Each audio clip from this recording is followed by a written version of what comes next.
Heard wife confess on baby monitor about my brother. My life imploded and I'm lost in this horrible betrayal. Hey Reddit.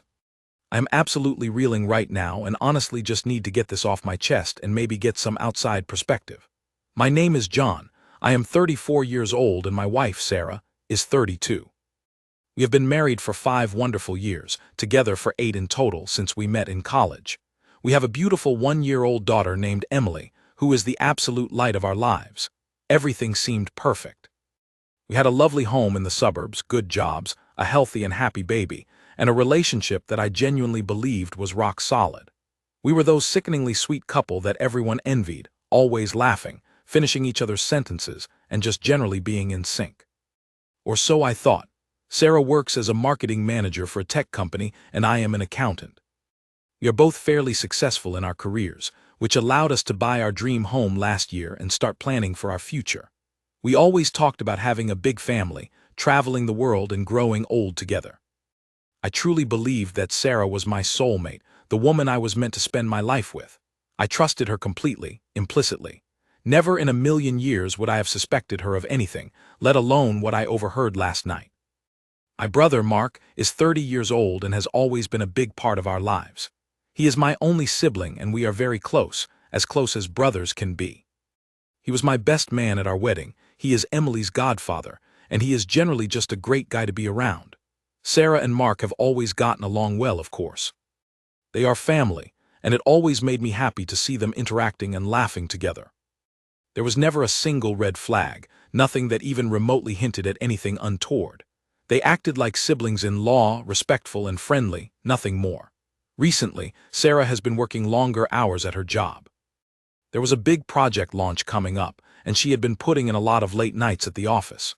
It was understandable, and I was completely supportive. I would take care of Emily in the evenings, make dinner, and get everything ready for the next day.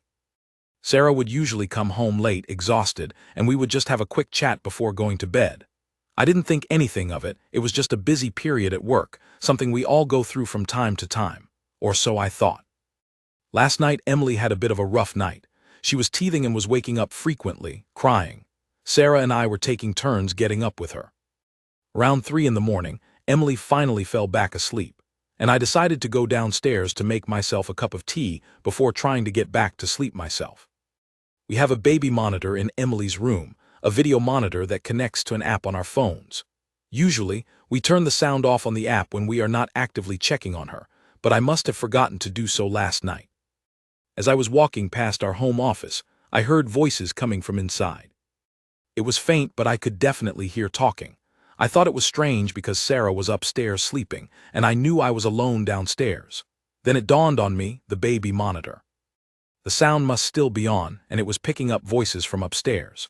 Curiosity piqued. I walked into the office and opened the baby monitor app on my phone.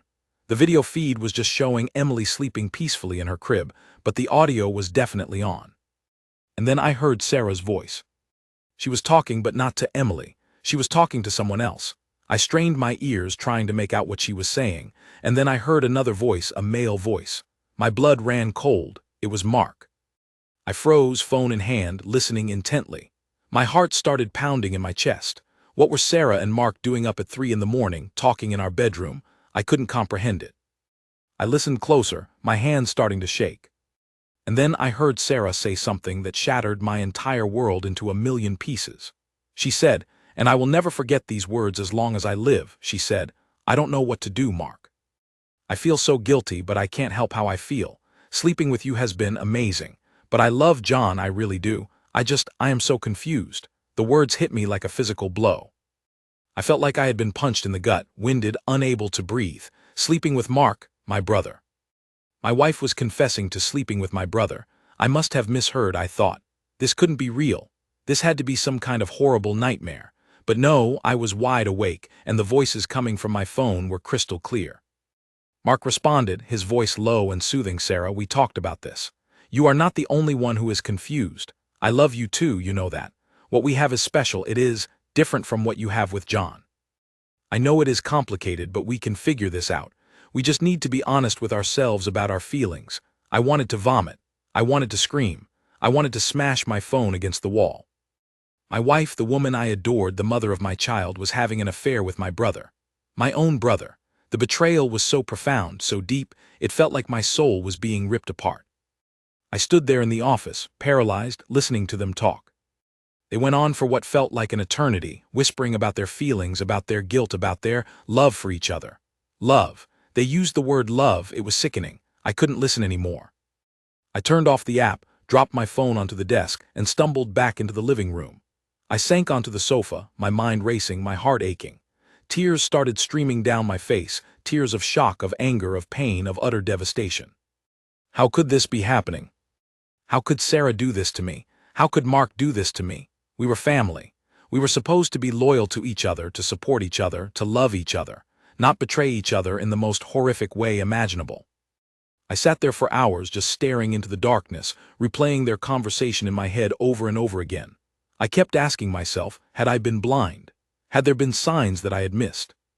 Had everyone else known about this except me? I felt like the biggest fool in the world. How could I have been so clueless? How could I have trusted them both so completely, only to have them stab me in the back like this? As the first rays of dawn started to creep through the curtains, I knew I couldn't stay silent. I couldn't pretend that I hadn't heard what I had heard. I had to confront Sarah. I had to know the truth, the whole truth, even if it was going to destroy me completely. I went upstairs, my legs feeling like lead, my stomach churning with nausea. I walked into our bedroom, where Sarah was still sleeping peacefully, oblivious to the bomb that was about to explode in our lives. I stood over her for a moment, watching her sleep. She looked so innocent, so beautiful, so deceptive. How could someone who looked so angelic be capable of such treachery? I gently shook her awake. She stirred, opened her eyes, and smiled at me sleepily. "Morning, honey," she murmured, reaching out to touch my face. I recoiled from her touch. My voice was cold, devoid of any emotion. "We need to talk," I said, my gaze fixed on hers. Her smile faltered and she sat up in bed, her eyes widening slightly. "What is it? What's wrong?" she asked, her voice laced with concern. "Don't play innocent with me, Sarah," I said, my voice rising slightly. "I know everything. I heard you last night, on the baby monitor. I heard you talking to Mark." Her face drained of all color. Her eyes widened in horror and she gasped, her hand flying to her mouth. She looked like she had seen a ghost. You heard?" she stammered, her voice barely a whisper. "Yes, Sarah, I heard," I said, my voice now trembling with anger. "I heard you confessing to sleeping with my brother, sleeping with Mark, my own brother. How could you do this to me? To us?" Tears welled up in her eyes and she started to cry. "John, I am so sorry," she sobbed, burying her face in her hands. "I never meant for this to happen. It just happened, just happened." I repeated incredulously, "Just happened." "You slept with my brother and you say it just happened. What does that even mean? Did you just accidentally fall into bed with him? Did you trip and land on his, you know?" My voice was dripping with sarcasm and bitterness. She looked up at me, her eyes red and swollen. "No, it wasn't like that," she said, her voice choked with tears. "It started a few months ago. He was there for me. I was stressed with work, with the baby, with everything. And he was just supportive. He listened to me, he made me feel understood. And then one thing led to another. One thing led to another." I repeated, my voice rising again. "You mean you started having an affair with my brother? That's what you mean, isn't it? An affair with Mark? While I was here being a good husband, taking care of our baby, trusting you completely. How could you betray me like this, Sarah? How could you betray our marriage? How could you betray our family?" She just kept crying, shaking her head, repeating, "I am so sorry, John, I am so sorry." But her apologies sounded hollow, meaningless. The damage was done. The trust was broken, shattered into a million irreparable pieces. I felt like I didn't even know this woman anymore. The woman I thought I loved, the woman I thought loved me, was a stranger, a liar, a cheat. I stood up, unable to look at her any longer. "I need to go," I said, my voice flat and cold. "I need to get out of here. I can't be in the same room with you right now." I turned and walked out of the bedroom, leaving her sobbing in bed. I went downstairs, grabbed my keys and wallet and walked out of the house. I didn't know where I was going, I just needed to escape. I drove aimlessly for hours, just driving, trying to make sense of everything that had happened. My mind was a whirlwind of emotions: anger, sadness, confusion, disbelief. I couldn't believe that my life, my perfect life, had been so completely and utterly destroyed in a single night. I thought about Sarah, about Mark, about us. What had I done wrong? Where had I failed? Had I not been a good enough husband? Had I not been attentive enough? Had I driven her into Mark's arms? But then I stopped myself. No, this was not my fault. This was Sarah's choice. This was Mark's choice. They had made a conscious decision to betray me, to hurt me, to destroy our relationship, and for that I could never forgive them. Never. After driving around for what felt like forever, I finally decided to go to my best friend Eric's house. Eric and I have been friends since childhood. He is the kind of friend who is always there for you, no matter what. I knew I could trust him. I knew I could talk to him. I pulled up in front of his house and rang the doorbell. He opened the door and his face immediately registered my distress. "John, what's wrong?" "You look terrible," he said, concern etched on his face. I just shook my head and walked inside, collapsing onto his sofa. He closed the door and sat down beside me, putting a comforting hand on my shoulder. "Talk to me, man."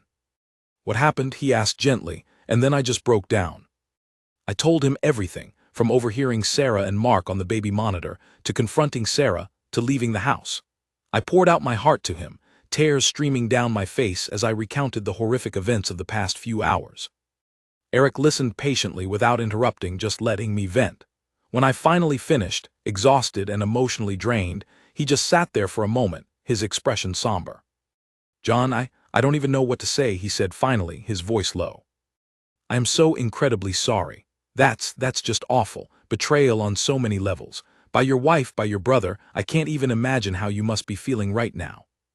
"I feel like my life is over, Eric," I said, my voice choked with emotion. "Everything I believed in, everything I worked for, it's all gone. Shattered. I don't know what to do. I don't know where to go from here." Eric put his arm around me, giving me a reassuring squeeze. Hey, it's going to be okay," he said, his voice firm but gentle. "It feels like the end of the world right now, I know, but it's not. You are strong, John. You are resilient. You will get through this. We will get through this together." He spent the rest of the day with me, just talking, listening, offering support and advice. He made me eat something, made me drink water, and just generally kept me from completely falling apart. He told me that I deserved better, that Sarah and Mark were the ones who should be ashamed, not me. He reminded me of all the good things in my life, especially Emily, who needed me now more than ever. By the evening I had calmed down a little, although the pain was still raw and intense. I knew I couldn't stay at Eric's forever. I had to go back home, eventually. But I also knew I couldn't face Sarah again, not yet. I decided to call my parents. They live a few hours away, but they are always there for me, just like Eric. I explained the situation to my mom over the phone, trying to keep my voice steady, but failing miserably.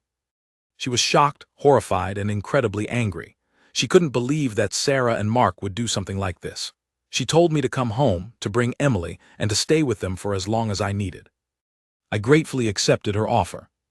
I knew that being with my family would be the best thing for me right now. The next morning, I went back to our house. It felt strange walking back into what was supposed to be my home, but now felt like a foreign and hostile territory. Sarah was there, waiting for me. She looked even more distraught than the day before, her eyes puffy and red from crying. She tried to talk to me, to apologize again, to explain, but I cut her off. "I don't want to hear it, Sarah," I said, my voice cold and firm. "I am leaving. I am taking Emily with me. I am going to stay with my parents for a while. I need space. I need time to think. And honestly, I don't think I can ever forgive you for this. For what you have done to me, to our marriage, to our family." She started crying again, begging me to reconsider, to give her another chance to work things out. But my mind was made up. There was no going back.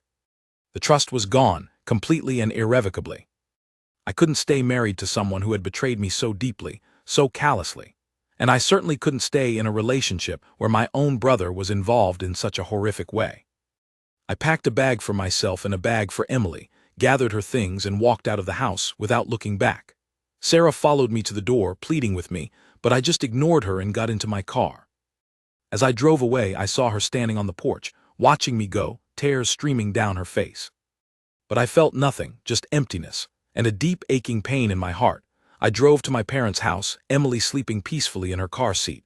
When I arrived, my parents were waiting for me with open arms.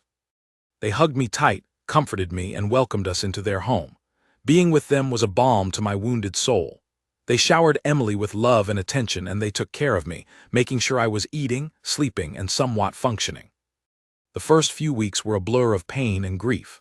I spent most of my time just trying to get through each day, taking care of Emily, and trying to process what had happened. My parents were incredibly supportive, giving me space when I needed it and being there for me when I wanted to talk.